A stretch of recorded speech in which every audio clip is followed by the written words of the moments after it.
Picture this. You're 8 months pregnant, lying in a hospital bed, when your millionaire husband walks in with divorce papers and a shocking confession. He's leaving you for your live-in neighbor, a stunning model who's been playing the perfect friend while systematically destroying your life from the inside. But here's where it gets twisted. What if I told you that this beautiful homewrecker isn't who she claims to be? What if she's actually someone from your past? Someone who spent years planning the most elaborate revenge plot you've ever heard of? And what if your loving husband isn't just a cheating scumbag, but potentially a murderer who's been living a double life for years? Victoria Sterling thought she had the perfect marriage, the perfect home, the perfect life. She had no idea she was living in a house of cards built on lies, deception, and stolen money. When everything comes crashing down in one devastating afternoon, she discovers that sometimes the people closest to you are the ones with the sharpest knives. This isn't just a story about infidelity, it's a psychological thriller that will make you question everyone you trust. Stick around because the twists in this tale will leave you absolutely speechless. The divorce papers landed on the hospital bed right next to the ultrasound photo.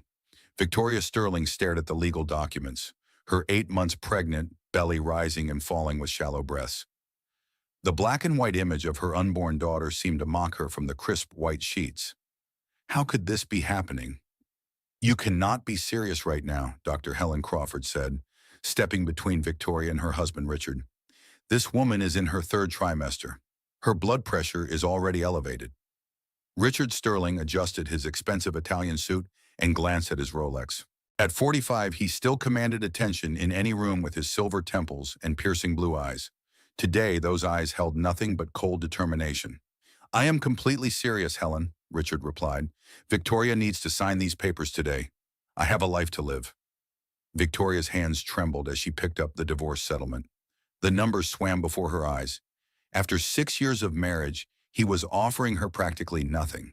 Their Malibu mansion, worth $12 million, would go to him. Their investment properties, their art collection, even her Mercedes sedan. All gone.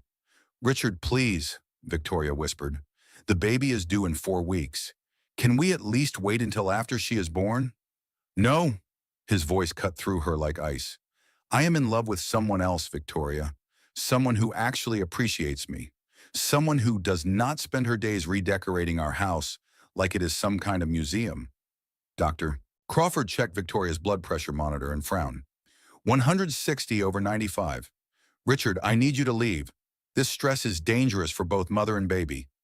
"I am not leaving until she signs." Richard pulled out his phone and typed something quickly. "Scarlett is waiting for me. We have dinner reservations at Nobu."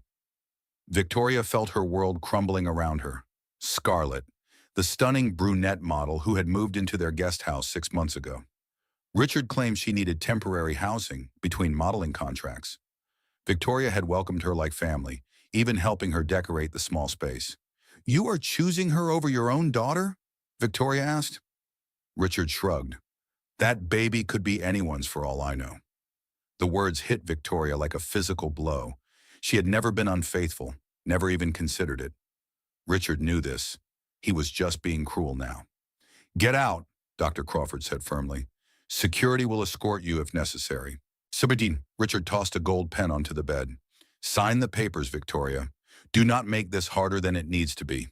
I have already moved Scarlett into the main house. Your things are packed." After he left, Victoria broke down completely. 6 years of marriage gone. Her beautiful home gone. Her financial security vanishing before her eyes. And all for a woman Victoria had tried to help. "I need to call Grace," Victoria said through her tears. Dr. Crawford handed her the phone. "Your blood pressure is concerning me. I want you to go straight to Grace's house and rest. No stress, no confrontations. Promise me." Victoria nodded, though she knew avoiding stress would be impossible now. She dialed her best friend's number with shaking fingers. "Grace, I need you," she sobbed into the phone. "Richard wants a divorce. He chose that model next door over his own family. I do not know what to do." "I am on my way," Grace Thompson replied immediately. "Do not sign anything. Do not agree to anything. I will be there in 20 minutes. Victoria hung up and stared at the ultrasound photo again. Her daughter's perfect profile, her tiny hands, her peaceful expression. How could Richard walk away from this miracle? Mrs. Sterling, Dr. Crawford said gently, I have been your doctor for 3 pregnancies now, 2 miscarriages and now this healthy baby girl. You are stronger than you know. You will get through this. Victoria touched her belly protectively. She had lost 2 babies before this pregnancy. Richard knew how precious this child was to her. How could he abandon them both now? When Grace arrived, she found Victoria still staring at the divorce papers. Do not even think about signing those, Grace said, grabbing the documents. This settlement is insulting. After 6 years of marriage to a millionaire real estate developer, you should get at least half of everything. He says I can keep my jewelry and clothes, Victoria said bitterly. How generous. Grace read through the papers carefully. At 39, she was a successful family attorney herself, though she specialized in adoptions rather than divorces. Her sharp mind quickly identified the problems. This is garbage, Victoria. He is trying to claim all the properties were his before the marriage, but I know that is not true. You inherited money from your grandfather and contributed to several purchases. We can fight this. I am too tired to fight, Victoria said. I just want to protect my baby. Then we fight for her, Grace replied firmly. Your daughter deserves better than this. You both do. As they prepared to leave the medical building, Victoria caught sight of herself in the lobby mirror. Her usually perfect blonde hair hung limp around her shoulders. Her designer maternity dress could not hide how exhausted she looked. At 32, she had always been told she was beautiful, but today she felt ancient. Grace, what if he is right? Victoria asked as they walked to the parking garage. What if I was not a good wife? I spent so much time on the house, on making everything perfect for him. Stop that right now, Grace said. You were a wonderful wife. You supported his business. You entertained his clients. You made that house a showplace he was proud of. Richard is having some kind of midlife crisis, and that model took advantage of it. Victoria thought about Scarlett Daniels. 28 years old, 5 feet 9 inches tall, with dark hair and green eyes. She spoke with a slight southern accent and claimed to be from Georgia originally. Victoria had found her charming and down-to-earth, not like the usual shallow models Richard's business associates brought around. She seemed so nice, Victoria said. We talked about books, about travel. She even asked about my family history, said she loved hearing family stories. That should have been your first red flag, Grace replied. Models do not usually care about other women's family trees. They reached Grace's car, and Victoria carefully lowered herself into the passenger seat. Her back ached constantly now, and the baby seemed to press against her ribs with every breath. I need to go back to the house and get some things, Victoria said. My photo albums, my grandmother's china.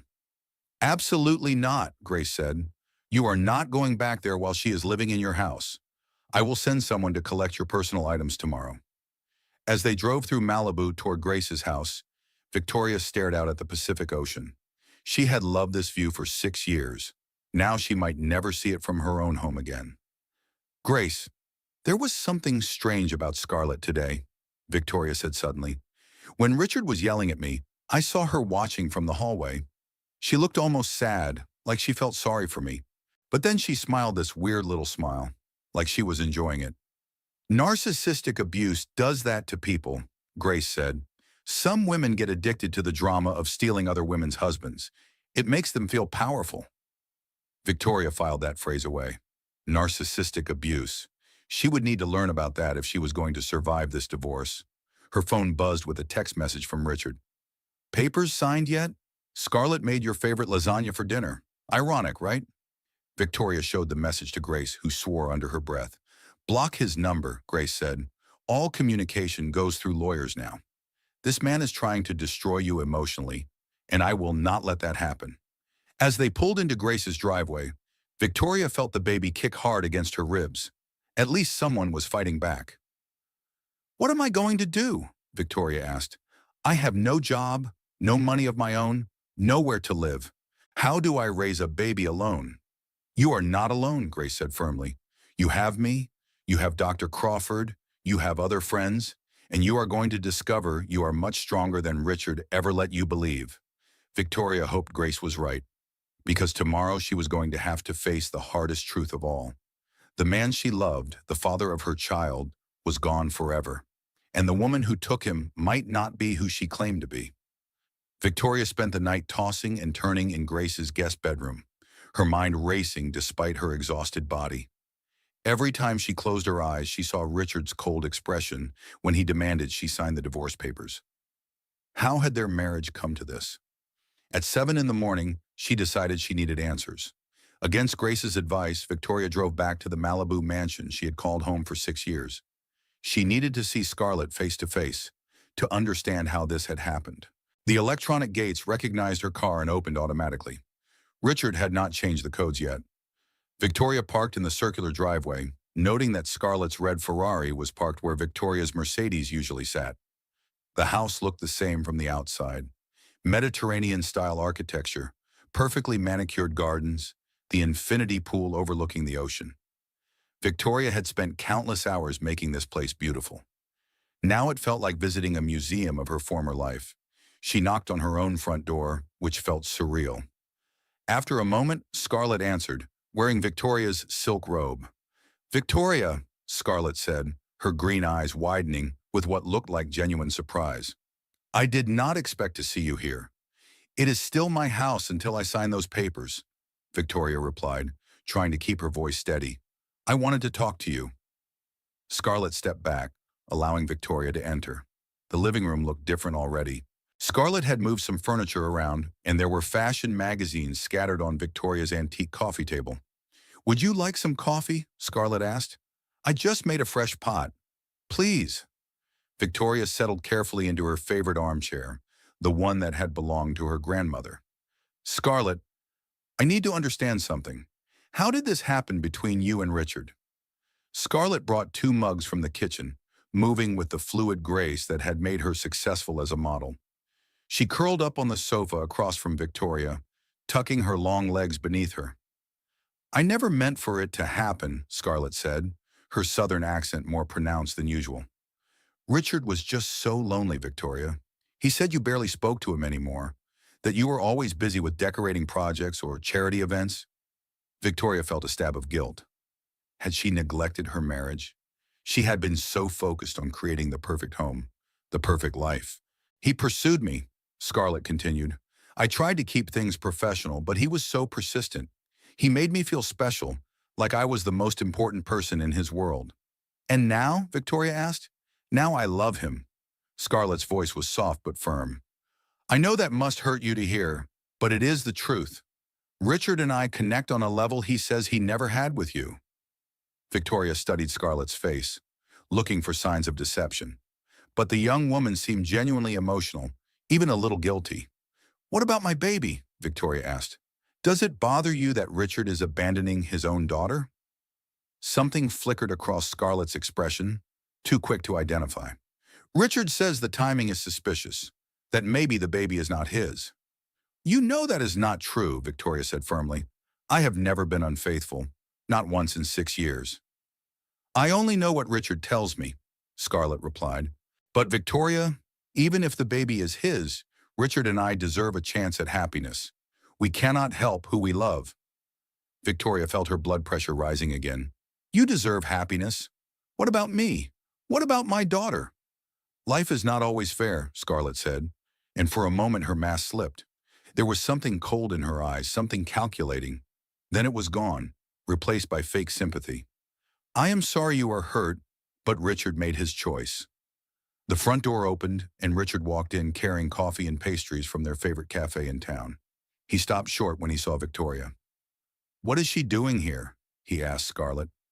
"She wanted to talk," Scarlett replied, standing to greet Richard with a kiss that was clearly performed for Victoria's benefit. "Well, you have talked," Richard said coldly. "Now leave. Scarlett and I have plans today." "What plan?" Victoria asked, hating herself for caring. "We are flying to Cabo for the weekend," Richard said. "A little celebration of our new life together." Victoria felt like she had been slapped. Richard had always promised to take her to Cabo. He said they would go after the baby was born, make it a family vacation. "While I figure out my living situation?" Victoria asked bitterly. "That is not my problem anymore," Richard replied. "You have until Monday to remove your personal items. After that, I am changing the locks. As Victoria struggled to stand from the armchair, her phone rang. She glanced at the caller ID and felt her stomach drop. "It is my Aunt Margaret," she said. "I should take this." "Victoria, darling," Margaret Monroe's voice crackled through the phone. "I hope you are well.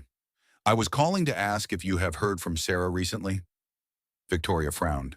Sarah was Margaret's daughter, Victoria's cousin. They had been close as children, but had a falling out 10 years ago over their grandfather's will. "No, Aunt Margaret, I have not heard from Sarah in years." "Why?" "She has been calling family members lately," Margaret said. "She claims she wants to reconnect and make amends. She asked specifically about you, wanted to know about your life, your marriage. I thought it was odd." Victoria glanced at Scarlett, who was listening intently to the phone conversation. Why would a model from Georgia care about Victoria's family drama? "What exactly did Sarah want to know?" Victoria asked. "Everything," Margaret replied. "Your address, Richard's business, when the baby is due. She said she wanted to send a gift, but something felt off about it. Sarah never cared about family before." Victoria felt a chill run down her spine. Sarah had disappeared 10 years ago after their grandfather left his entire estate to Victoria instead of dividing it between the cousins. Sarah had accused Victoria of manipulating their grandfather, of stealing what should have been shared. "When did these calls start?" Victoria asked. "About 8 months ago," Margaret said. "Right around Christmas. She was very persistent, very charming. But you know Sarah. She always had an agenda." 8 months ago. That was exactly when Scarlett had moved to Malibu, when she had rented the guest house and started working her way into their lives. "Aunt Margaret, what does Sarah look like now?" Victoria asked, her heart pounding. "I have not seen her in person," Margaret replied, "but she sent me a photo last month. She looks completely different. Lost weight, dyed her hair dark, even changed her accent somehow. She said she had been living in Georgia, working as a model." Victoria's blood went cold. She stared at Scarlett, who had gone very still. "I have to go," Victoria said into the phone. "I will call you later." She hung up and looked directly at Scarlett. "That is interesting. My cousin Sarah has been asking about me, and she is working as a model in Georgia now. What a coincidence." Scarlett's face remained perfectly composed, but Victoria caught the slight tightening around her eyes. "Small world," Scarlett said casually. "Georgia has lots of models." "Yes, it does," Victoria agreed. "But how many of them know that I used to collect antique music boxes?" "You mentioned that yesterday when we were talking about hobbies." Scarlett blinked. "I think you mentioned it before." "No, I did not," Victoria said firmly. "I never told you about the music boxes, but Sarah knew about them. We used to play with them at our grandfather's house when we were children." Richard looked between the two women, confused. "What are you talking about, Victoria? You are not making sense." But Victoria was making perfect sense for the first time in months. She studied Scarlett's face more carefully. The bone structure was familiar, the shape of her eyes, even the way she tilted her head when thinking. "Sarah always did have green eyes," Victoria said quietly, "and she was always jealous of what I had." Scarlett stood abruptly. "I think you should leave now. The pregnancy hormones are making you paranoid." "Maybe," Victoria said, struggling to her feet, "but I am going to find out for sure." As Victoria walked toward the door, Scarlett called after her. "Victoria, wait." Her voice had changed slightly, the southern accent less pronounced. "Even if you are right about something, it would not change anything. Richard still loves me. He still wants to be with me." Victoria turned back. "If I am right about what, Scarlett? I did not accuse you of anything specific." Scarlett's face flushed, realizing her mistake. "I just meant whatever conspiracy theory you are cooking up." But Victoria knew she had hit a nerve. As she walked back to her car, her mind was racing. Could Scarlett really be Sarah? The timing was too perfect to be a coincidence. And that slip about the music boxes was damning evidence. Her phone rang as she started the car. It was Grace. "How did it go?" Grace asked. "I think Scarlett might be my cousin Sarah in disguise," Victoria said. "I know it sounds crazy, but the timeline matches perfectly." "That does not sound crazy at all," Grace replied. "That sounds like revenge." "Where are you now?" "Driving to your house," Victoria said. Grace, if I am right about this, then Sarah has been planning this for months. She researched my life, my marriage, my weaknesses. She seduced Richard as part of some elaborate revenge plot. Then we need proof, Grace said. And we need it fast before they leave for Cabo. As Victoria drove away from her former home, she caught a glimpse of Scarlett watching from the living room window. For just a moment, the mask slipped completely. The expression on Scarlett's face was not one of love or guilt. It was pure hatred. Victoria's hands shook on the steering wheel. Her cousin Sarah had spent 10 years plotting revenge, and she had chosen the cruelest method possible. Destroy Victoria's marriage, abandon her while pregnant, and steal everything she held dear. But Sarah had made one crucial mistake. She had underestimated Victoria's intelligence and her determination to protect her unborn child. The war was just beginning. Back at Grace's house, Victoria paced the living room despite her friend's protests that she should rest. Her mind would not stop racing with the possibility that Scarlett was actually Sarah. "We need a private investigator," Victoria said. "Someone who can dig into Scarlett's background quickly." "I know someone," Grace replied, scrolling through her contacts. "Marcus Webb. He specializes in family law cases. Very discreet." "But Victoria, what if you are wrong? What if Scarlett really is just a model from Georgia who fell for your husband?" Victoria paused her pacing. "Then I am a paranoid pregnant woman having a breakdown. But Grace, you did not see her face when I mentioned the music boxes. She knew something she should not have known." Grace dialed Marcus Webb's number. Within an hour, the private investigator was sitting in Grace's living room, listening to Victoria's story with professional interest.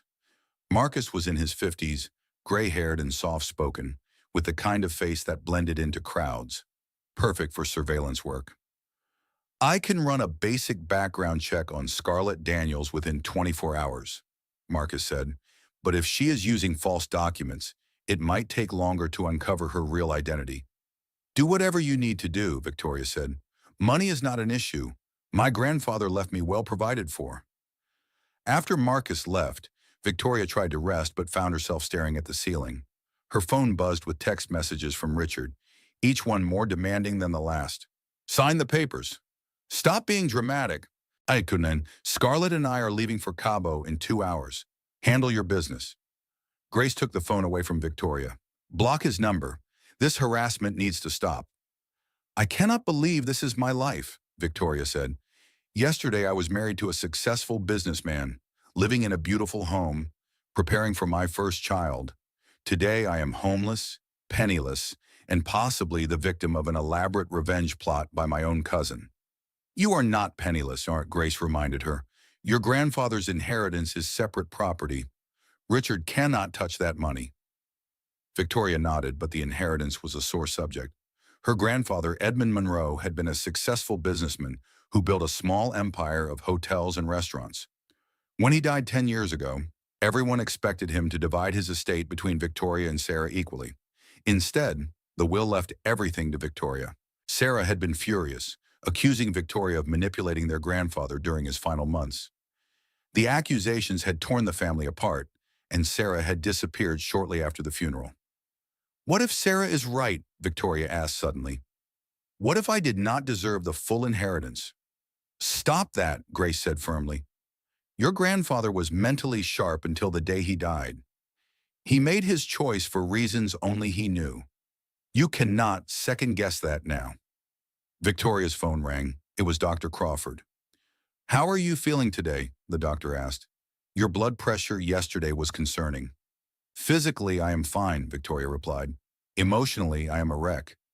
Richard took his girlfriend to Cabo while I try to figure out where to live." "I want to see you tomorrow for a checkup," Dr. Crawford said.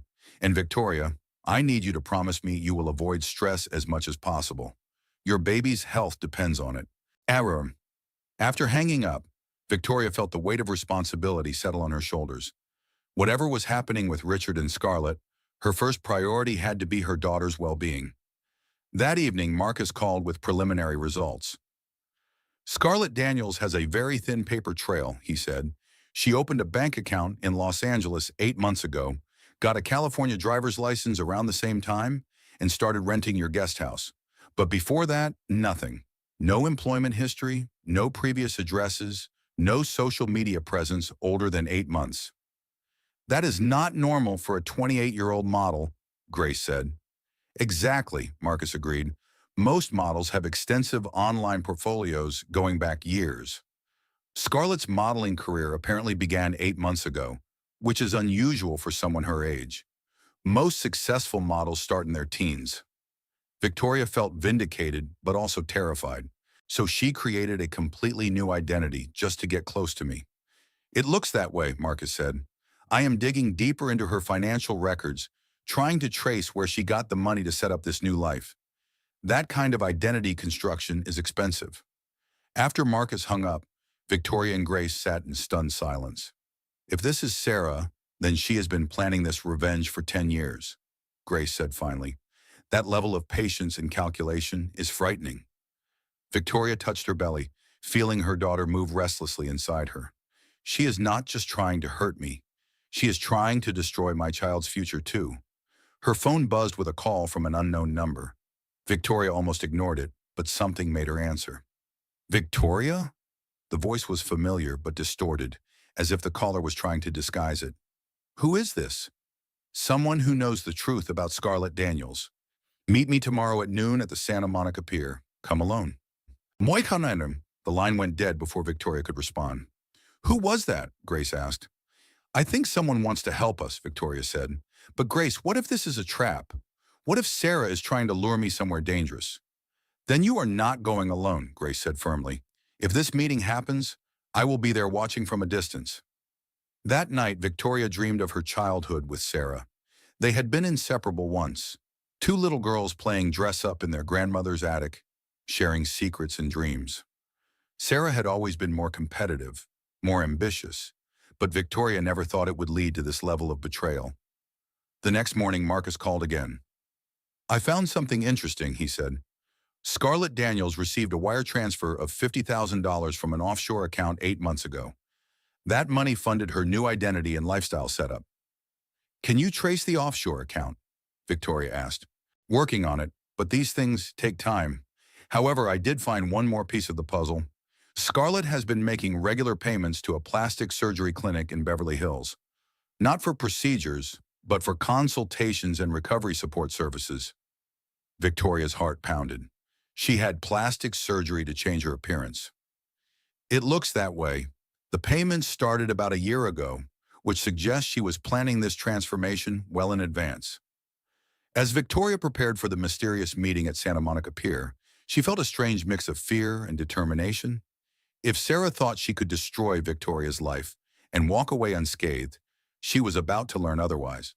The pregnant woman who had cried in the doctor's office yesterday was gone. In her place was someone harder, someone willing to fight for her child's future. Victoria might be 8 months pregnant and temporarily homeless, but she was not helpless. Sarah had made the mistake of underestimating her cousin's strength. At 11:30, Victoria and Grace drove toward Santa Monica. Grace would position herself nearby while Victoria met the mysterious caller. They had agreed on hand signals and emergency procedures. Are you sure about this? Grace asked as they parked. No, Victoria admitted, but I need answers. My daughter deserves to know the truth about her father's betrayal. As Victoria walked toward the pier, she felt her baby kick strongly, as if sensing the importance of this moment. Whatever happened next would determine the course of their lives together. The ocean stretched endlessly before them, full of possibilities and dangers. Just like Victoria's future. She was ready to face whatever truth awaited her. The Santa Monica Pier was crowded with tourists and street performers despite the cool December weather. Victoria walked slowly along the boardwalk, her 8-month belly making quick movement impossible. Grace was positioned at a nearby cafe, pretending to read while keeping Victoria in sight. At exactly noon, a woman approached Victoria near the Ferris wheel. She was middle-aged, well-dressed, with short blonde hair and nervous eyes. Victoria Sterling? The woman asked quietly. Yes. Who are you? My name is Linda Chen. I work at the Beverly Hills Plastic Surgery Clinic, where your friend Scarlett has been a client. Linda glanced around nervously. I could lose my job for this, but I cannot stay silent anymore. Victoria's pulse quickened. What do you know about Scarlett? Linda pulled out her phone and showed Victoria a before and after photo. This is what she looked like when she first came to us 18 months ago. Victoria stared at the image and felt the world tilt around her. The before photo showed Sarah Monroe, her cousin, looking exactly as Victoria remembered her from 10 years ago. Blonde hair, rounder face, smaller nose. The after photo showed Scarlett Daniels. She had extensive work done, Linda continued.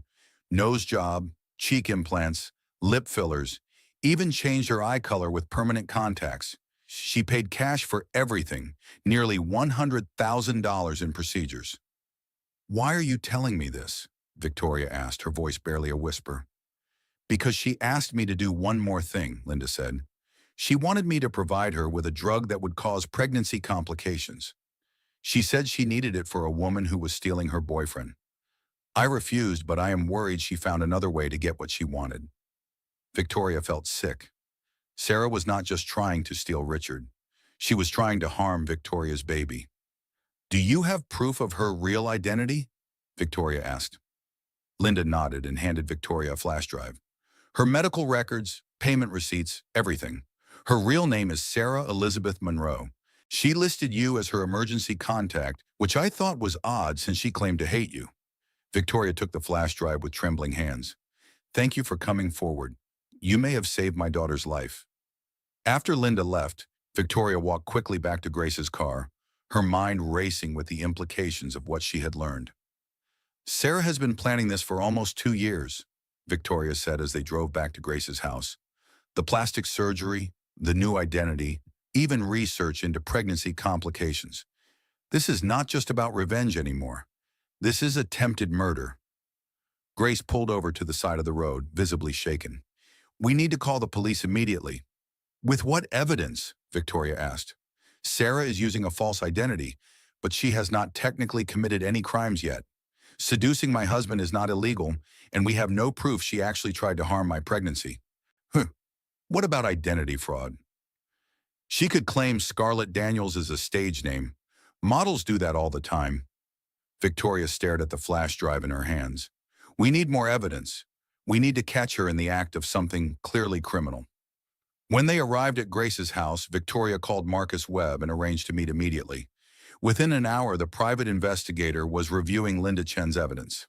This is good, Marcus said, but your friend is right about the legal limitations. However, I can use this information to dig deeper into Sarah's activities over the past 2 years. What do you need from me? Victoria asked. Access to your house tonight, Marcus said. If Sarah is living there, she might have left evidence of her real plans. People plotting revenge often keep souvenirs or journals. Victoria felt a chill. You want me to break into my own house? It is still legally your residence until you sign those divorce papers, Grace pointed out. You have every right to be there.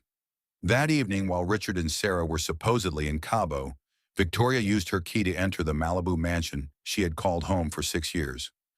Marcus had given her a list of things to look for. Documents, photos, computers, anything that might reveal Sarah's true intentions. The house felt different at night, shadows stretching across familiar rooms. Victoria moved carefully through the space she had once loved, now feeling like an intruder in her own home. In the guest house where Sarah had been living, Victoria found a treasure trove of evidence. Sarah had been careless, perhaps overconfident that her plan was working perfectly. Hidden in a jewelry box was Sarah's real driver's license, credit cards, and a passport under her true name.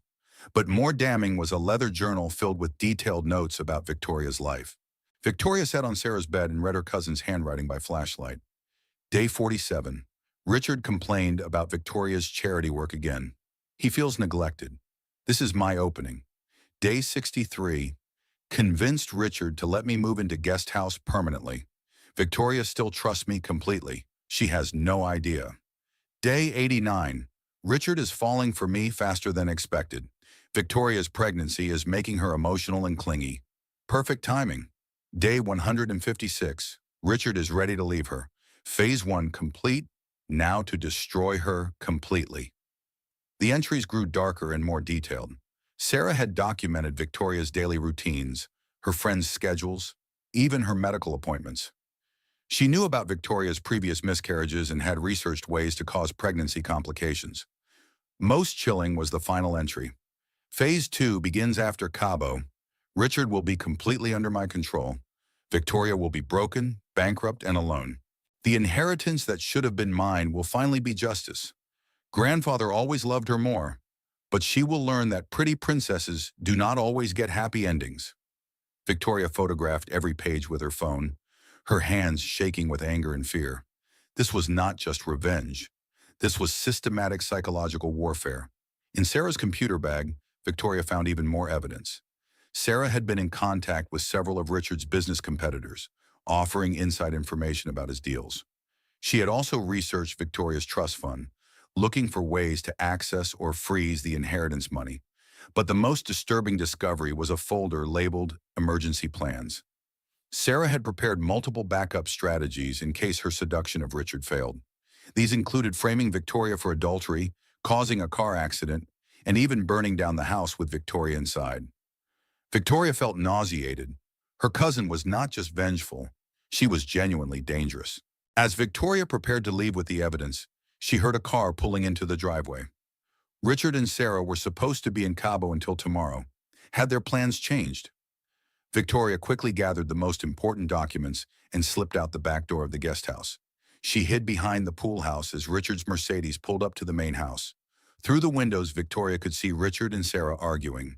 Sarah was gesturing wildly, clearly upset about something. Richard looked angry and frustrated. Victoria crept closer, trying to hear their conversation. "You lied to me," Richard was saying. "James told me you have been talking to my competitors, sharing confidential information about my deals." "I was trying to help," Sarah replied, but her southern accent was slipping. "I thought we could make more money by playing both sides." "That is industrial espionage, Scarlett. You could have destroyed my company." Sarah laughed, and the sound was nothing like the sweet southern belle she had pretended to be. "Your company is already failing, Richard. I just wanted to make sure we got something out of it before it collapsed completely." "We?" Richard stepped back from her. "Who are you really? Because the woman I fell in love with would never talk like this." Sarah's mask finally slipped completely. "I am someone who is tired of pretending to love a weak, pathetic man who abandons his pregnant wife for a younger woman." "You disgust me, Richard. But you were useful." Victoria watched as Richard's face changed, realization dawning. "You used me. This whole thing was a setup." "Of course it was," Sarah said coldly. "Did you really think a woman like me could love a man like you?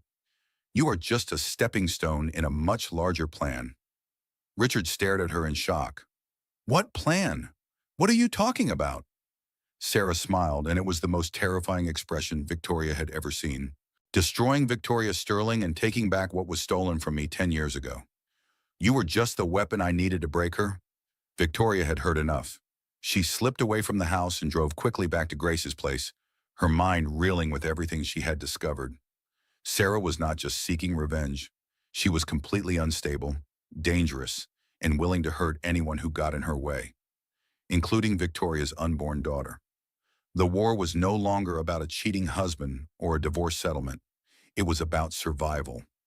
Victoria spent the rest of the night organizing the evidence she had gathered. By morning, she had a complete dossier on Sarah's deception. Medical records proving her plastic surgery, financial records showing her offshore funding, and most damning of all, her own journal documenting the entire revenge plot. Grace reviewed everything over coffee, her expression growing darker with each revelation. "This is enough to have her arrested," Grace said. "Identity fraud, industrial espionage, conspiracy. We need to call the police immediately." "Not yet," Victoria replied. "If we call the police now, Sarah will disappear again. She has been planning this for 2 years. I guarantee she has exit strategies prepared." "Then what do you want to do?" Victoria touched her belly, feeling her daughter's strong kicks. "I want to confront her publicly, in front of everyone who matters. I want Richard to see exactly who he threw away his family for." That afternoon, Victoria learned that Richard and Sarah were attending the annual Malibu Children's Charity Gala that evening. It was an event Victoria had helped organize for 3 years running. She knew everyone who would be there: Richard's business associates, their social circle, influential people in the community. You cannot be serious about going to that gala, Grace said. You are 8 months pregnant, and Sarah is clearly unstable. What if she becomes violent? Then she will do it in front of 200 witnesses, Victoria replied. Grace, I have been thinking about this all morning. Sarah's plan only works if I stay hidden, if I let shame and embarrassment keep me silent. But what if I refuse to be the victim she expects? Victoria spent the afternoon preparing carefully. She chose a stunning black maternity gown that emphasized her pregnancy rather than hiding it. She had her hair and makeup done professionally. She wanted to look powerful, not pitiful.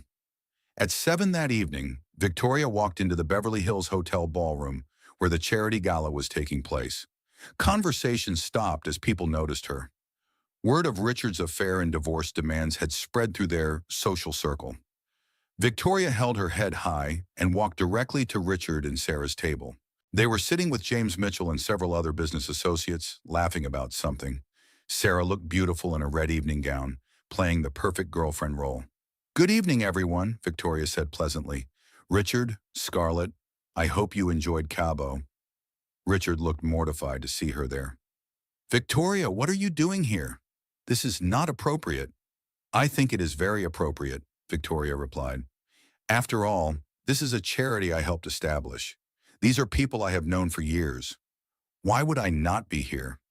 Sarah was studying Victoria carefully, trying to determine her agenda. You look lovely, she said with false sweetness. Pregnancy suits you. Thank you, Sarah, Victoria said deliberately. Sarah's face went completely still. Around the table, people looked confused by the name change. I am sorry, James Mitchell said. I thought your name was Scarlett. It is, Sarah said quickly, but her southern accent wavered. Victoria smiled. Actually, her real name is Sarah Elizabeth Monroe. She is my cousin. We have not seen each other in 10 years, not since she disappeared after our grandfather's funeral. The table went silent. Richard was staring at Sarah with growing horror.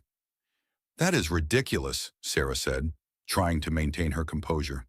I have never seen this woman before in my life. Victoria pulled out her phone and showed the table the before and after photos Linda Chin had provided. This is Sarah Monroe before her plastic surgery 18 months ago, and this is her after $100,000 worth of procedures to change her appearance. The photos passed around the table as Sarah's face flushed red with anger. You are having some kind of breakdown, Sarah said desperately. The pregnancy hormones are making you paranoid. Am I? Victoria asked. She pulled out Sarah's journal and began reading aloud. Day 156. Richard is ready to leave her. Phase 1 complete. Now to destroy her completely. Richard grabbed the journal and read several pages, his face growing paler with each entry. Around them, other guests were beginning to notice the commotion.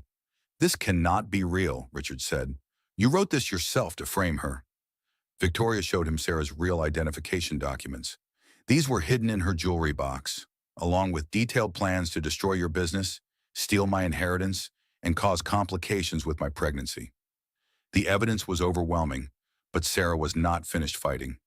Even if some of that is true, she said, standing up from the table, it does not change the fact that Richard loves me more than he ever loved you. He chose me, Victoria. He threw you away like garbage. The words hit their target, and Victoria felt tears threatening. But she had come too far to break down now. You are right, Victoria said quietly. Richard did choose you, but he chose a lie. He fell in love with a character you created, not the real you. And now that he knows the truth, what do you think he will choose? All eyes turned to Richard. He looked devastated, humiliated, and angry. But instead of apologizing to Victoria, he turned his anger on her. This is your fault, he said bitterly. If you had been a better wife, none of this would have happened. Sarah only succeeded because you gave her an opening. Victoria stared at her husband in disbelief. Even faced with proof of an elaborate deception, he was still blaming her. You are right, Richard, Victoria said finally. I was not a perfect wife. I focused too much on making our house beautiful and not enough on making you feel valued. But I never lied to you. I never manipulated you. I never tried to destroy your life for revenge. Sarah had been silent during this exchange, but now she laughed coldly. This is beautiful, she said, her fake accent completely gone now. Even when he knows the truth, Richard still chooses to blame you instead of taking responsibility for his own weakness. You picked a real winner, cousin. The ballroom had gone quiet around them. 200 people were watching the drama unfold. Victoria felt a sharp pain in her abdomen and gasped. The stress was taking its toll on her body. I need to sit down, she said, reaching for a chair. Is the baby coming? Grace appeared at Victoria's side, having been watching from across the room. I do not know, Victoria said. The pain is getting worse. As Grace helped Victoria to a chair, Sarah made her final play. You want to know the truth? Sarah called out loudly, addressing the entire ballroom. Victoria Sterling manipulated our grandfather into leaving her his entire fortune. She stole my inheritance, destroyed my family, and ruined my life. Everything I did was justice. The crowd murmured with shock and confusion. Victoria doubled over as another contraction hit. Grace, I think the baby is coming. Someone call an ambulance, Grace shouted. As paramedics arrived and helped Victoria onto a stretcher, she caught sight of Sarah's face one last time. Her cousin was smiling with satisfaction, believing she had won. But Victoria knew something Sarah did not. The real battle was just beginning. In the ambulance on the way to the hospital, Victoria gripped Grace's hand tightly. Promise me something, she whispered between contractions. If something happens to me, do not let Sarah win. Protect my daughter. Nothing is going to happen to you, Grace said firmly. You are going to be fine, and you are going to raise your daughter yourself. Victoria hoped Grace was right, because her little girl was coming into the world surrounded by lies, betrayal, and danger. But she was also coming into a world where her mother had finally learned to fight back. The contractions turned out to be false labor brought on by stress, but Dr. Crawford insisted on keeping Victoria in the hospital overnight for observation. As she lay in the sterile room, connected to monitors tracking her baby's heartbeat, Victoria felt a strange sense of clarity. She had spent months trying to save her marriage, trying to understand what she had done wrong. Now she realized the problem was never her. Richard was weak, easily manipulated, and selfish. Sarah was mentally unstable, dangerous, and consumed by a 10-year-old grudge. But Victoria was stronger than either of them had anticipated. At 9 in the morning, Sarah appeared in Victoria's hospital room doorway. She looked different without the scarlet persona. Her hair was pulled back severely, her makeup minimal, her clothes expensive but conservative. She looked like the old Sarah, but with a hardness that had not been there 10 years ago. May I come in? Sarah asked politely. Victoria was tempted to refuse, but curiosity won out.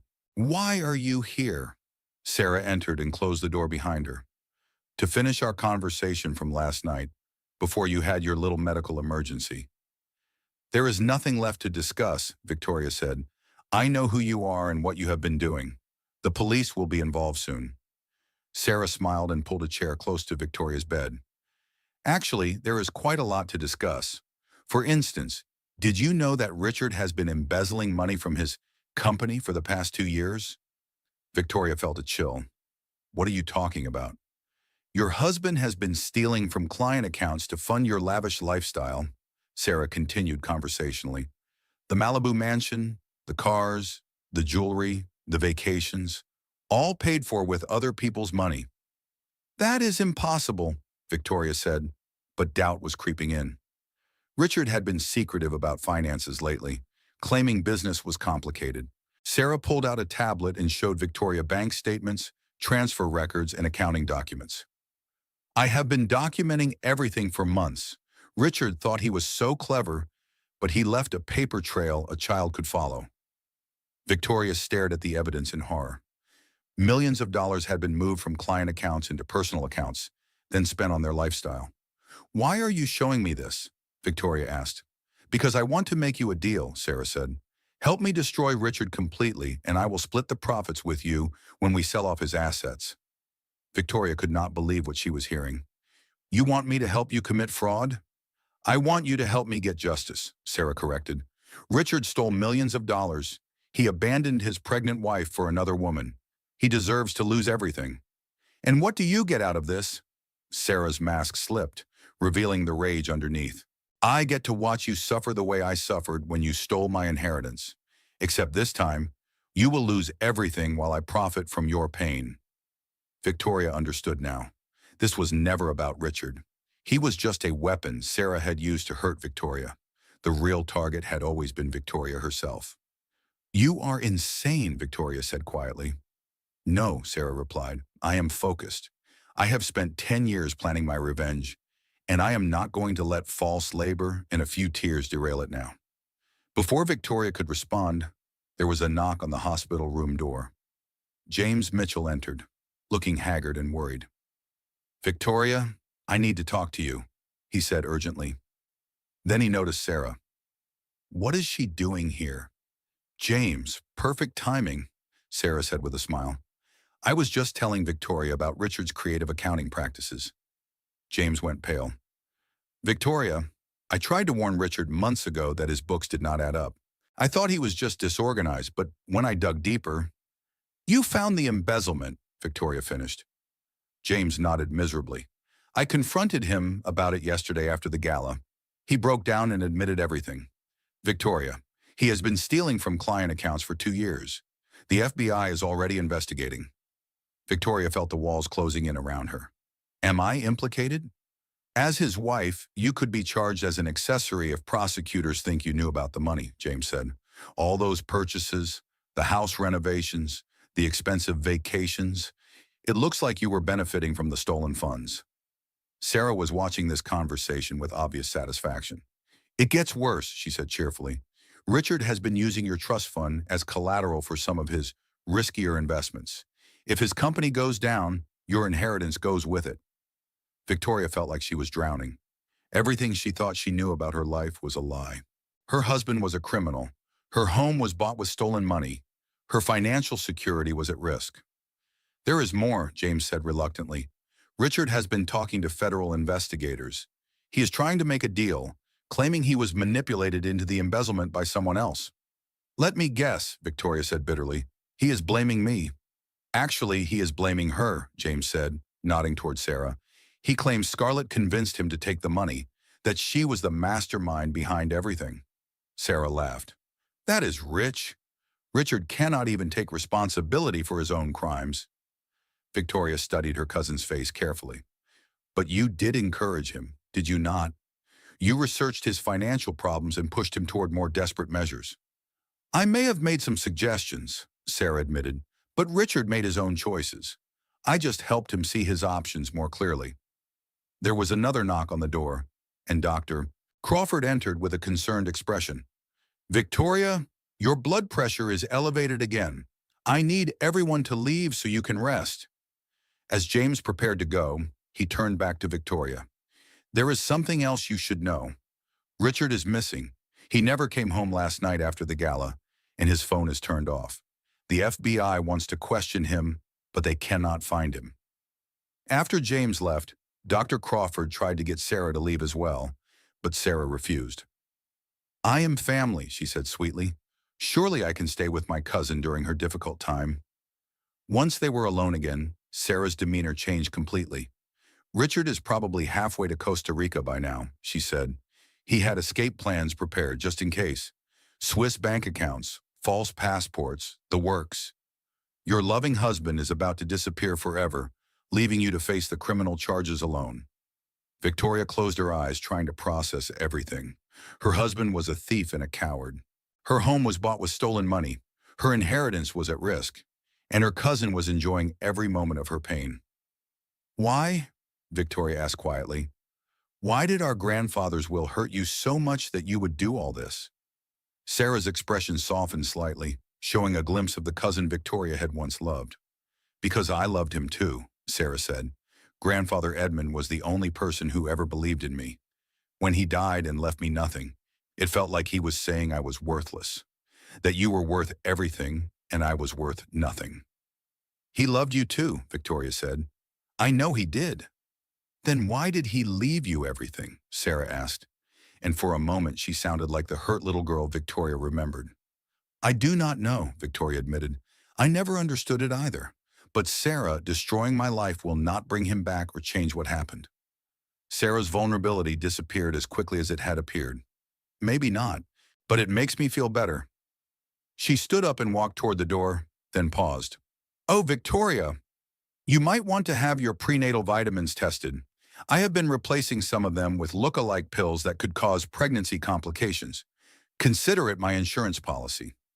Victoria felt ice-cold terror wash over her. You have been poisoning me? Just enough to ensure things do not go too smoothly, Sarah said casually. I wanted you weak and vulnerable when the real revelations came out. As Sarah left the hospital room, Victoria frantically called for Dr. Crawford.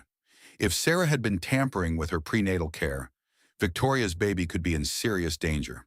The tests would take hours to complete, but one thing was already clear. Sarah Monroe was not just seeking revenge, she was trying to commit murder. Dr. Crawford's blood tests confirmed Victoria's worst fears. Someone had been systematically replacing her prenatal vitamins with pills containing herbs known to cause pregnancy complications. The levels were not high enough to be immediately fatal, but over time they could have caused premature labor, birth defects, or miscarriage. We need to call the police immediately, Dr. Crawford said as she reviewed the lab results. This is attempted murder of both you and your unborn child. Victoria nodded, but before she could respond, her hospital room door burst open. 3 FBI agents entered, led by a stern-faced woman in her 40s. Mrs. Sterling, I am Agent Patricia Wong, the lead agent said, showing her badge. We need to ask you some questions about your husband's business activities. I already know about the embezzlement, Victoria said wearily, and I know Richard has disappeared. Agent Wong raised an eyebrow. Actually, we found your husband this morning. He is in federal custody, and he is very eager to make a deal. Victoria felt a mix of relief and dread. Relief that Richard had not successfully fled the country. Dread about what deal he might be trying to make. What kind of deal? Victoria asked. He claims the embezzlement scheme was orchestrated by someone else, Agent Wong replied. Someone who manipulated him into stealing the money as part of a larger revenge plot against you. Victoria almost laughed at the irony. Richard was finally telling the truth, but only to save himself from the consequences of his own actions. Let me guess, Victoria said. He is blaming Scarlett Daniels, who is actually my cousin, Sarah Monroe. The 3 agents exchanged glances. Agent Wong pulled out a tablet and showed Victoria a photo. Is this the woman you know as Scarlett Daniels? Victoria nodded. That is her now, but her real name is Sarah Monroe, and she has had extensive plastic surgery to change her appearance. We know, Agent Wong said. We have been tracking Sarah Monroe for 18 months. She is wanted for fraud in 3 states, identity theft, and now attempted murder. Victoria stared at the agent in shock. You have been tracking her? Then why did you not arrest her before she could hurt me? We needed to build a comprehensive case, Agent Wong explained. Sarah Monroe is part of a larger criminal network that specializes in revenge-for-hire schemes. Wealthy people pay them to destroy their enemies through elaborate long-term cons. The revelation hit Victoria like a physical blow. Someone paid Sarah to do this to me? We believe so, Agent Wong said. The offshore account that funded her transformation and new identity can be traced to a shell company. We are still working to identify the actual client. Victoria's mind raced through possibilities. Who hated her enough to pay for this level of destruction? She had lived a relatively quiet life, focused on charity work and her marriage. She could not think of anyone who would want to hurt her this badly. What about my inheritance? Victoria asked. Sarah claims Richard used my trust fund as collateral for his investments. Agent Wong consulted her notes. That appears to be true. Your husband had significant gambling debts and business losses that he was hiding from you. He used your trust fund to secure loans, then stole from client accounts to make payments. Victoria closed her eyes, trying to process the full scope of her financial ruin. How much is left? We are still calculating the total losses, but it appears most of your inheritance is gone, Agent Wong said gently. Your husband was in much deeper financial trouble than anyone realized. There was a knock on the hospital room door, and Grace entered with Marcus Webb, the private investigator. Victoria, we have been trying to reach you all morning, Grace said. Marcus found something important about Sarah's background. Agent Wong nodded to Marcus. Mr. Webb has been sharing his research with our investigation. Please tell Mrs. Sterling what you discovered. Marcus pulled out a thick folder. Sarah Monroe has been planning this revenge for much longer than we thought. She started researching your life 5 years ago. Not 2 years ago. 5 years, Victoria repeated in disbelief. She has been patient and methodical, Marcus continued. She studied your marriage, your social circle, your financial situation. She even took classes to change her accent and learn about modeling. This was a professional operation. Agent Wong added, "We believe Sarah was hired by the client 3 years ago and given a significant budget to plan and execute your destruction.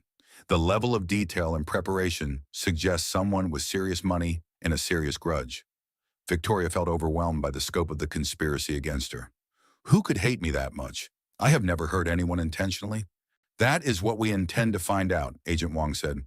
But first, we need your cooperation to arrest Sarah Monroe before she disappears again. What do you need me to do? Victoria asked. She has been trying to contact you since yesterday, Agent Wong explained. We think she wants to gloat about her success or possibly make another deal. If you agree to meet with her while wearing a wire, we can get a confession that will put her away for decades. Grace immediately protested. Absolutely not. Victoria is 8 months pregnant, and Sarah has already tried to poison her. I will not let her walk into a trap.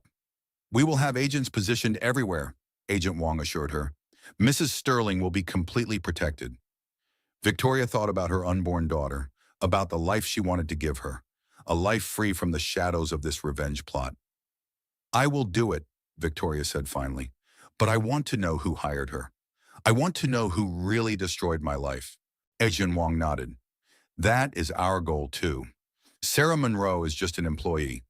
We want the person who paid for your destruction. As the FBI agents left to make arrangements, Victoria felt a strange sense of relief. For the first time in months, she was not facing this crisis alone. The full power of the federal government was now focused on protecting her and bringing her enemies to justice. But she also felt a deep sadness for the life she was losing, the beautiful house she had loved, the financial security she had counted on, the marriage she had tried to save. All of it was built on lies and stolen money. Her daughter would be born into a very different world than Victoria had planned. But maybe that was not entirely a bad thing. This new world would be built on truth instead of illusions. And Victoria was learning that she was much stronger than she had ever imagined. The reckoning was coming, and she was ready for it. The FBI set up the meeting with Sarah for the following afternoon at a neutral location, the lobby of the Beverly Hills Hotel. Victoria would wear a wire and try to get Sarah to confess to the poisoning and reveal who had hired her. As Victoria prepared for what could be the most dangerous conversation of her life, Dr. Crawford insisted on one final ultrasound to check the baby's health after the vitamin poisoning. Everything looks normal, Dr. Crawford said as she moved the ultrasound wand across Victoria's belly. Your daughter is strong and healthy, despite what that woman tried to do to her. Victoria stared at the monitor, watching her baby's heart beat steadily. I am going to call her Hope, she said suddenly, because she is the only good thing to come out of all this darkness. Hope is a beautiful name, Dr. Crawford agreed, and she is going to have a very brave mother. At 2 in the afternoon, Victoria walked into the Beverly Hills Hotel lobby, wearing a wire hidden under her maternity dress. FBI agents were positioned throughout the hotel, disguised as guests and staff members. Grace sat at a nearby table, pretending to work on her laptop while actually monitoring Victoria's safety. Sarah was waiting in a secluded corner of the lobby, looking polished and confident. She had returned to her scarlet persona, complete with the southern accent and charming smile. Victoria, darling, Sarah said as Victoria approached. You look wonderful for someone whose world has completely fallen apart. Victoria sat down carefully, her pregnancy making quick movements difficult. I wanted to thank you, she said. Sarah looked surprised. Thank me? For what? For showing me who Richard really was, Victoria replied. If you had not seduced him, I might have spent years married to a man who could betray me so easily. Sarah's smile faltered slightly. This was not the conversation she had expected. You are taking this better than I hoped, Sarah said cautiously. I have had time to think, Victoria said, about our grandfather, about the inheritance, about what really happened 10 years ago. And what conclusion did you reach? Sarah asked. Victoria leaned forward conspiratorially. I think you were right. I think I did manipulate Grandfather Edmund into changing his will. Sarah sat up straighter, interested despite herself. What do you mean? I spent more time with him during his final months, Victoria continued. I listened to his stories. I helped him with his medications. I made him feel important. I knew he was considering how to divide his estate, and I made sure he saw me as the responsible granddaughter while you were off pursuing your modeling career. I knew it, Sarah said, her fake accent slipping. I knew you manipulated him.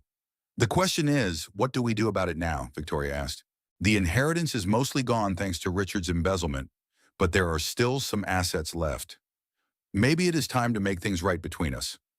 Sarah studied Victoria's face carefully, trying to determine if this was genuine or another trap.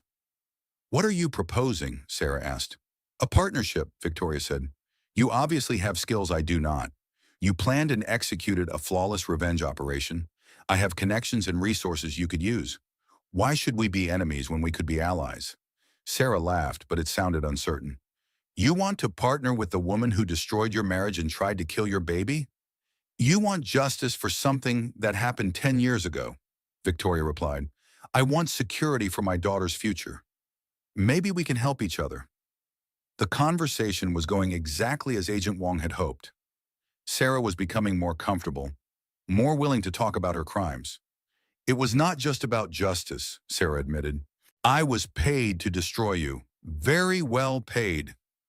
Victoria felt her heart rate spike, but she kept her voice calm. Paid by whom? Someone with very deep pockets and a very old grudge, Sarah said mysteriously. Someone who has been watching you for years, waiting for the right moment to strike. Why the secrecy? Victoria asked. If we are going to be partners, I need to know who we are dealing with. Sarah hesitated, then seemed to make a decision. Margaret Hamilton, your husband's first wife. Victoria felt the world tilt around her. Richard's first wife had died in a car accident 5 years ago. At least that is what Richard had told her. Margaret is alive? Victoria whispered. Very much alive, Sarah confirmed. And very angry that Richard married you 6 months after faking her death in that car accident. The revelation was so shocking that Victoria almost forgot she was wearing a wire. Richard had not been a widower when she married him. He had been a bigamist. The car accident was staged? Victoria asked. Margaret discovered Richard was embezzling money from his first company, Sarah explained. She threatened to expose him unless he cleaned up his act. Instead, he decided it would be easier to make her disappear. Victoria felt sick. He tried to kill her? He sabotaged her car, yes, but Margaret survived the crash and decided to let the world think she was dead while she planned her revenge. Sarah was enjoying this revelation. She has been watching you for 5 years, Victoria, watching you live in the house she decorated, spend the money she earned, play the perfect wife to her husband. And she hired you to destroy me instead of just exposing Richard herself? Margaret wanted you to suffer the way she suffered, Sarah said. Losing everything, being betrayed by the person you trusted most, facing financial ruin and public humiliation. She wanted you to experience every pain she had endured. Victoria understood now. This was never about Sarah's jealousy over the inheritance. Sarah had been hired to carry out an elaborate revenge plot by a woman who had every right to hate both Victoria and Richard. Where is Margaret now? Victoria asked. Sarah checked her phone. Probably watching the news coverage of Richard's arrest. She has been waiting years for this moment. And what about the poisoning? The pregnancy complications you tried to cause? Sarah shrugged casually. Margaret said she did not care if your baby survived or not. She just wanted you broken beyond repair. Victoria felt rage building inside her, but she forced herself to stay calm. The FBI was recording everything. Sarah was confessing to attempted murder for hire. What happens now? Victoria asked. Margaret got her revenge. Richard is arrested. I am financially ruined. My reputation is destroyed. Is she satisfied? Not quite, Sarah said with a cruel smile. There is one more phase to the plan. Margaret wants to meet you face to face. She wants to see your face when you realize that your entire marriage was built on a lie, that your husband is not just a cheater, but a would-be murderer. When? Victoria asked. Tonight, Sarah replied, at your house in Malibu. She is already there waiting for you. She wants to have dinner in the dining room you decorated, using the china you picked out, celebrating the complete destruction of your life. Victoria realized this was the moment Agent Wong had been waiting for. Sarah had revealed the location where Margaret could be arrested. I should go home and prepare for this dinner, Victoria said, standing slowly. Yes, you should, Sarah agreed. And Victoria? Margaret asked me to give you a message. She says thank you for taking such good care of her husband. She is looking forward to having him back. As Victoria walked away from the table, she heard Sarah laugh softly behind her. But the laugh sounded forced, uncertain. Maybe Sarah was finally beginning to realize that her perfect revenge plot was about to unravel. In the hotel parking garage, Agent Wong was waiting with a full tactical team. Excellent work, Agent Wong said as she removed Victoria's wire. We have enough evidence to arrest Sarah Monroe and search for Margaret Hamilton. This operation is almost over. Victoria touched her belly, feeling hope kick strongly. Will Margaret really want Richard back after everything he has done? Victoria asked. Probably not, Agent Wong replied, but some people become so consumed with revenge that they lose sight of their original goals. Margaret Hamilton has spent 5 years planning this destruction. She may not know how to stop. As the FBI team prepared for the raid on Victoria's former home, she felt a strange mixture of anticipation and sadness. Tonight would bring answers, justice, and closure, but it would also mark the final end of the life she had thought she was living. Tomorrow she would wake up as a single mother with no home, no money, and no illusions left. But she would also wake up free from lies, free from manipulation, and ready to build a new life based on truth. For her daughter's sake, that would have to be enough. The FBI raid on Victoria's Malibu mansion was scheduled for 8 that evening. Victoria insisted on being there, despite Agent Wong's concerns about her safety. I need to face Margaret Hamilton myself, Victoria said as they drove toward Malibu. This woman destroyed my life because of something my husband did to her. I need to understand why she blamed me instead of him. Grace sat beside Victoria in the FBI vehicle, holding her hand tightly. You do not owe that woman anything. She tried to kill your baby. I know, Victoria replied, but I need to look her in the eye and ask her why. Why did she think I deserved to suffer for Richard's crimes? The mansion looked exactly the same from the outside, but Victoria knew everything had changed. This was no longer her home. It was a crime scene, the setting for the final act of a revenge plot that had consumed 3 years of multiple lives. Through the surveillance equipment, the FBI could see 2 figures moving around inside the house. Sarah was in the kitchen, apparently preparing dinner as promised. Margaret Hamilton was in the living room, examining the interior design choices Victoria had made over 6 years of marriage. Agent Wong positioned her team around the property, while Victoria waited in an armored vehicle nearby. The plan was simple. Sarah and Margaret would be arrested simultaneously to prevent either one from escaping or destroying evidence. At exactly 8 o'clock, the FBI moved in. Victoria watched on the surveillance monitors as agents entered through multiple entrances. Sarah was taken into custody in the kitchen without resistance. She seemed almost relieved that the game was finally over. Margaret Hamilton was in the living room, and when the agents identified themselves, she did something unexpected. She asked to speak with Victoria before being arrested. Let me talk to her, Victoria said to Agent Wong. She cannot hurt me with all these agents around. Agent Wong reluctantly agreed, but insisted that Victoria wear a bulletproof vest and that 2 agents accompany her into the house. Victoria walked through her former front door for what she knew would be the last time. The living room looked exactly as she had left it, except for one addition. A formal dining table had been set for 3 people, using Victoria's best china and crystal. Margaret Hamilton stood beside the fireplace, and Victoria was shocked by her appearance. She looked nothing like the photos Victoria had seen of Richard's dead wife. Margaret appeared to be in her early 50s, with silver gray hair and elegant clothes. She could have been any wealthy Malibu socialite. Victoria, Margaret said calmly, thank you for agreeing to see me. I know this must be overwhelming.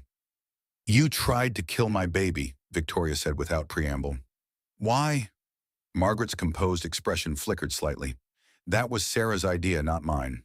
I only wanted to destroy your marriage and your financial security. I never intended for your child to be harmed. But you did not stop it when you learned what Sarah was doing. No, Margaret admitted. I did not. By that point, I was so consumed with hatred that I stopped thinking clearly about collateral damage. Victoria studied this woman who had orchestrated the destruction of her life. Why did you blame me? I had nothing to do with what Richard did to you. Margaret's careful composure began to crack. Because you were living the life that was stolen from me.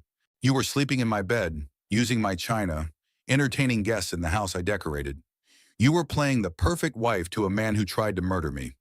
I did not know, Victoria said quietly. Richard told me you died in a car accident.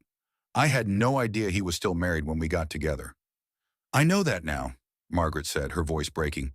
But for 5 years I watched you from a distance, and all I could see was the woman who had replaced me. I convinced myself that you must have known that you were complicit in Richard's crimes. Victoria felt an unexpected surge of sympathy for this woman. You could have exposed him at any time. Why wait 5 years to act? Margaret walked to the dining room table and touched one of the crystal glasses Victoria had chosen for their anniversary 3 years ago. Because I wanted him to lose everything the way I lost everything, Margaret said. If I had simply exposed him 5 years ago, he would have faced some criminal charges, but he would have kept his freedom, his reputation, his ability to start over. I wanted him to experience complete destruction. So you hired Sarah to seduce him? I hired Sarah to destroy your marriage and his business simultaneously, Margaret corrected. The seduction was just one part of a larger plan. Sarah was supposed to manipulate Richard into making increasingly desperate financial decisions while documenting everything for the FBI. Victoria realized the full scope of what had happened. You wanted him to go to prison for embezzlement. I wanted him to lose his freedom, his money, his reputation, and the woman he loved, Margaret said. I wanted him to sit in a prison cell, knowing that his own weakness and greed had cost him everything that mattered. And me? What was I supposed to lose in all this? Margaret's face hardened again. I wanted you to experience what I experienced. The shock of discovering that your husband was not who you thought he was. The humiliation of learning that everyone knew your marriage was a lie. The financial devastation of losing everything you had built together. Victoria touched her belly, feeling hope move restlessly inside her. What about my daughter? What did she ever do to deserve growing up without a father or financial security? For the first time, Margaret looked genuinely ashamed. I told myself that children are resilient, that she would be better off without Richard as a father. But the truth is, I was so focused on revenge that I stopped caring about innocent victims. Agent Wong appeared in the doorway, indicating that they needed to wrap up the conversation. Margaret would be arrested and charged with conspiracy, fraud, and attempted murder. I have one more question, Victoria said. Are you satisfied now? Did destroying my life make you feel better about what Richard did to you? Margaret looked around the living room she had watched Victoria decorate through surveillance photos over the years. No, she said quietly. It did not. I thought revenge would heal the wound Richard left when he tried to kill me. Instead, it just created more wounds. I destroyed an innocent woman's life and endangered an unborn child. The person I became during these 5 years is someone I do not recognize. As FBI agents moved to arrest Margaret, she turned back to Victoria one final time. I know this does not change anything, but I am genuinely sorry for what I put you through. You did not deserve to pay for Richard's crimes. Your daughter did not deserve to lose her father and her inheritance because of my need for vengeance. Victoria watched as Margaret was led away in handcuffs. She felt a strange mix of emotions. Anger at the years of manipulation and lies, but also pity for a woman who had let hatred consume her life. Grace appeared at Victoria's side. How do you feel? Empty, Victoria admitted. For months I thought I was losing my mind, that I was imagining problems in my marriage. Now I know that every instinct I had was correct, but it does not feel like vindication. It just feels sad. Agent Wong joined them in the living room. We found extensive documentation in Margaret's hotel room, financial records, surveillance reports, psychological profiles of you and Richard. She has been obsessed with this revenge plot for years. What happens now? Victoria asked. Margaret Hamilton will face federal charges for conspiracy, fraud, and attempted murder. Sarah Monroe will be charged as her accomplice, plus additional charges for the vitamin poisoning. Richard will likely plead guilty to embezzlement in exchange for a reduced sentence. Victoria looked around the living room one last time. What about the house? The assets purchased with stolen money. Most of it will be seized by the government and sold to compensate Richard's victims, Agent Wong explained. You may be able to recover some personal items, but the house, cars, and luxury goods will be gone. As they prepared to leave the mansion, Victoria asked Agent Wong one final question. The inheritance money that Richard used as collateral. Is there any way to recover it? Agent Wong consulted her notes. Some of it may be recoverable through the legal process, but it will take years and you will likely only get back a fraction of what was lost. I am sorry, Victoria. Your husband's crimes have left you in a very difficult financial position. Victoria nodded, accepting the reality she had been dreading. She would be raising Hope as a single mother with very limited resources. But as they drove away from the Malibu mansion, Victoria felt something she had not experienced in months. Peace. The lies were finally over. The manipulation had ended. The people who had tried to destroy her were facing justice.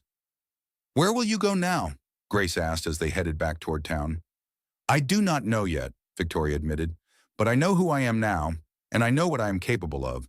That is more than I knew this morning. Her phone buzzed with a text from Dr. Crawford. How did everything go? Hope and I are both thinking of you. Victoria smiled as she typed back. We are both fine. Better than fine. We are free. Tomorrow would bring new challenges. Finding a place to live. Figuring out how to support herself and Hope. Rebuilding her life from nothing. But tonight, for the first time in months, Victoria Sterling was exactly where she belonged. In control of her own destiny, with her daughter safe inside her, and the truth finally revealed. The nightmare was over. The real life could begin. 1 year later, Victoria sat in Dr. Crawford's office for Hope's 12-month checkup. Her daughter was healthy, happy, and showed no effects from Sarah's attempt to poison her before birth. Hope had her mother's blonde hair and her father's blue eyes, but her personality was entirely her own, determined, curious, and fearless. She is perfect, Dr. Crawford said, as Hope babbled and reached for the stethoscope. And how are you doing, Victoria? You look wonderful. Victoria did look different than she had a year ago. The expensive clothes and perfect salon styling were gone, replaced by practical outfits and hair she styled herself. But there was something in her expression that had not been there before. Confidence, peace, and genuine happiness. I am doing well, Victoria said, lifting Hope from the examination table. Better than I ever expected. The past year had been the hardest of Victoria's life, but also the most rewarding. With her inheritance mostly gone and no support from Richard, Victoria had been forced to rebuild her life from scratch. She had started by moving into a small apartment in Santa Monica with Hope, using the last of her available funds to cover rent and basic necessities. The apartment was tiny compared to the Malibu mansion, but it was theirs, and it was honest. Finding work had been challenging. Victoria's background in interior design was solid, but she had no recent professional experience and no business contacts outside of Richard's social circle. Most of those people had distanced themselves after the scandal, but Grace had helped Victoria remember skills she had forgotten she possessed. Before marrying Richard, Victoria had been creative, resourceful, and independent. Those qualities were still there, buried under years of trying to be the perfect wealthy wife. Victoria had started small, offering design consultations to friends and neighbors. Word spread quickly about her eye for style and her ability to create beautiful spaces on limited budgets. Within 6 months, she had enough clients to support herself and Hope, modestly but comfortably. I have something to tell you, Victoria said to Dr. Crawford as she packed up Hope's diaper bag. I am buying a house. Dr. Crawford looked surprised. That is wonderful news. How did you manage that so quickly? Victoria smiled. It turns out Margaret Hamilton left instructions in her will for me to receive a significant sum of money. She died in prison 3 months ago, and apparently her conscience finally caught up with her. Margaret's unexpected bequest had been the final twist in a story full of surprises. The woman who had orchestrated Victoria's destruction had ultimately tried to make amends, leaving Victoria enough money to buy a modest house and establish a college fund for Hope. She also left me a letter, Victoria continued, apologizing again and explaining that she had been watching my recovery over the past year. She said she was impressed by how I had rebuilt my life and wanted to help secure Hope's future. Victoria had struggled with whether to accept Margaret's money. Taking it felt like profiting from the woman's mental illness and obsession. But ultimately, Victoria had decided that Margaret's final act of conscience could benefit Hope, and that was what mattered most. The new house was in Manhattan Beach, small but charming, with a yard where Hope could play and a home office where Victoria could meet with interior design clients. It was nothing like the Malibu mansion, but it was everything Victoria actually needed. As they left Dr. Crawford's office, Victoria's phone rang. It was Grace calling with news about the ongoing legal proceedings. Richard's sentencing hearing is next week, Grace said. The prosecutor thinks he will get 7 to 10 years for the embezzlement. Victoria felt a familiar pang of sadness. Despite everything Richard had done, he was still Hope's father. Victoria had decided she would take Hope to visit him in prison when she was old enough to understand, but only if Hope wanted that relationship. What about Sarah? Victoria asked. She pleaded guilty to all charges and got 15 years. She is apparently getting psychological treatment in prison. Her lawyer says she has expressed genuine remorse for what she did to you and Hope. Victoria was glad to hear that Sarah was getting help. The cousin she had once loved was clearly mentally ill, consumed by a decade-old grudge that had poisoned her entire life. Maybe prison would give Sarah the opportunity to heal and find peace. I have other news, Grace continued. James Mitchell wants to meet with you about a business opportunity. Victoria was intrigued. James had been Richard's business partner, but he had also been the one to expose Richard's crimes to the FBI. He had lost his own company when Richard's embezzlement came to light, but he had started over with a new venture. That afternoon, Victoria met James at a coffee shop in Santa Monica. Hope sat in her stroller, charming everyone nearby with her bright smile and babbling conversation. I want to offer you a partnership, James said without preamble. I am starting a new company that combines real estate development with interior design services. High-end residential projects, but with an emphasis on sustainable, family-friendly spaces. Victoria was surprised by the proposal. Why me? I am hardly established in the interior design world. Because you understand what really matters in a home, James replied. I watched you create beautiful spaces in that Malibu mansion, but more importantly, I have seen how you created a real home in your small apartment. You know the difference between luxury and comfort, between showing off and building a life. The offer was tempting, but Victoria had learned to be cautious about business partnerships. I would need equal partnership and complete creative control over the design aspects, she said. James nodded. I expected nothing less. Victoria, I failed to protect you from Richard's crimes, even though I suspected something was wrong. I would like the chance to make that right by helping you build something substantial for yourself and Hope. Victoria looked at her daughter, who was reaching for a colorful flower arrangement on the cafe table. Hope's future was the most important consideration in any decision Victoria made. Let me think about it, Victoria said. I will give you an answer by Friday. As they parted ways, Victoria felt a familiar sense of possibility. The Victoria who had signed divorce papers in a doctor's office a year ago would never have considered starting a business. But the Victoria who had survived betrayal, financial ruin, and attempted murder was capable of anything. That evening, Victoria sat on the floor of her small apartment, playing with Hope and thinking about the choices ahead of her. The partnership with James could provide financial security and professional growth. The new house would give them stability and room to grow. Margaret's bequest had given them options Victoria never expected to have again. But the most important change was inside Victoria herself.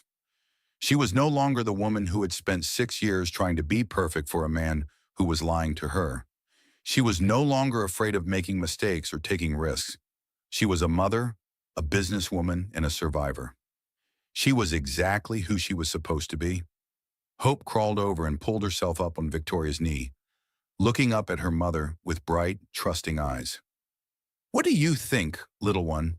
Victoria asked. "Should we take a chance on building something new?" Hope babbled happily and clapped her hands, which Victoria chose to interpret as enthusiastic approval. Victoria picked up her phone and called James.